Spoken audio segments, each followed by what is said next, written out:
Annyeonghaseyo, which in Korean means, what's up? Nathan Nathan here with the Fast Lane car, and next to me is the 2014 Kia Soul. The question is it just a facelift or is it an all-new car? Find out next.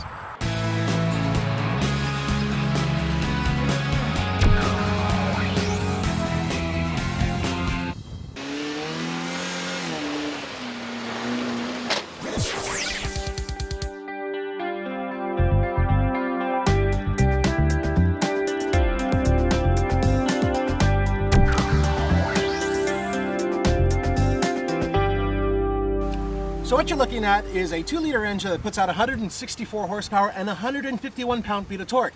It's hooked up to a 6-speed automatic transmission.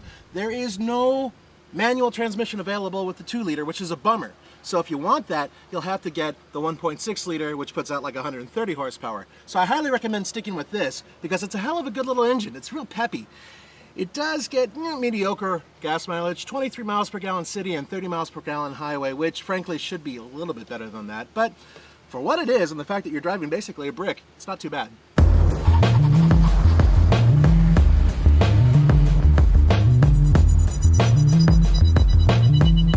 The all-new 2014 Kia Soul is completely new inside and out from the 2013 or the outgoing model.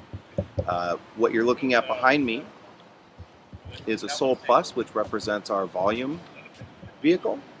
The car comes equipped with a lot of new features, such as a panoramic sunroof and a new take on our UVO system featuring Android operating system with a split-screen technology that allows the driver to look at radio controls and navigation at the same time. The 2014 Kia Soul competes with the Nissan Cube, the Scion XB, even the Nissan Versa Note, and to a lesser extent vehicles from Fiat like the 500L. The reason I say lesser extent is because this doesn't come with a turbocharger. But what it does come with is, well, a lot of charm. Pretty loud, isn't it? Watch this. When it comes up, silence. It's actually really quiet inside of here, and the reason why is because they've taken foam and they put it in cavities that used to be hollow, sound deadening material, if you will.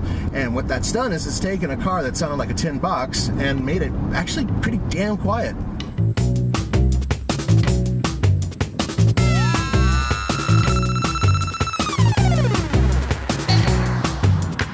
Now the 2014 Kia Soul is longer, lower, and wider, but just by a little bit.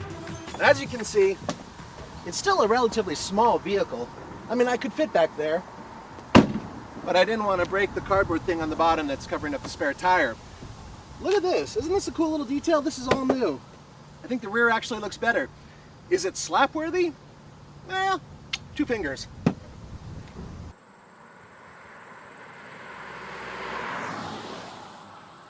Kia has lifted the price just a little bit, about $300 per car.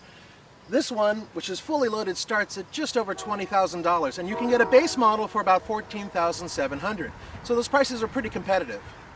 Not exactly keen on these 18-inch wheels, but you can get other wheels there. That's the cool thing about Kia Souls is that they're customizable. Here's the thing, inside there is a torsion beam rear suspension. Usually that means boring drive or maybe not as sophisticated as a multi-link rear suspension that other cars have. But in this particular case, they have played with it, so it's got a little bit more travel to it, and it's a little bit more comfortable. And you know what? I can vouch for it being more comfortable.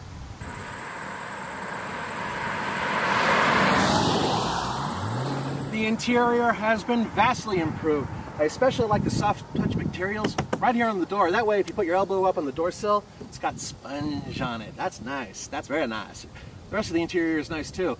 I like the fact that they decided to upgrade just about everything and make the touch and feel of most of the components feel more premium. So, well done, Kia. And because it is a little tiny bit longer, it's got a little bit more legroom all around. And allow me to show you. Sit behind myself, like so. And getting out, my feet do fit underneath the seat, so well, I've never been graceful.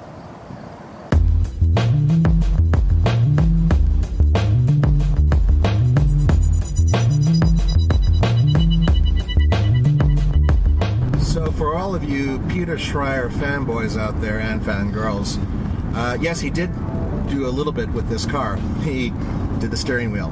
No kidding, the steering wheel. That's the only thing he's been credited to.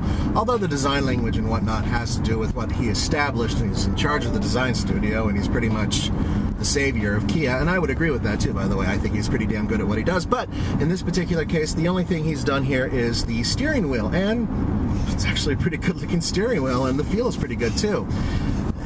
I wouldn't go so far as to say that it's the most amazing thing in the world, but it's just, you know what it is? It reminds me of an Audi steering wheel.